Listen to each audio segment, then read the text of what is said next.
Warrant گرفتاری منسوخ۔ نون لیگی رہنما نے لاہور میں اے ٹی سی میں پیشی کے موقع پر میڈیا سے گفتگو میں کہا، نون لیگ الیکشن کے لیے تیار ہے۔ نواز شریف چوتھی بار وزیر اعظم بنیں گے۔ دونوں کو دہشت گرد کہنے والا خود 9 مئی کا مجرم ہے۔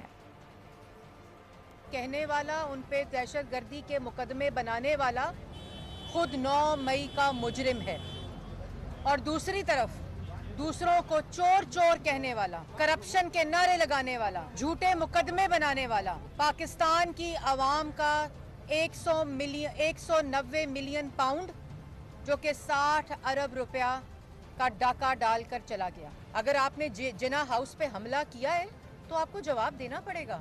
اگر آپ نے شہداء کی یادگاریں جلائی ہیں تو جواب دینا پڑے گا۔ یہ پاکستان پیسہ نہیں آیا، یہ عمران خان کی جیب میں پیسہ گیا۔ الیکشن کمیشن نے 8 فروری اناؤنس کیا اگر انشاءاللہ الیکشن ہو رہے ہیں، اور مسلم لیگ نون الیکشن کے لیے تیار ہے۔ جو آئین کی بات کرتے تھے ان پر غداری کے مقدمات ہیں۔ آج 45 سال بعد بھٹو کے عدالتی قتل کا کیس سنا جا رہا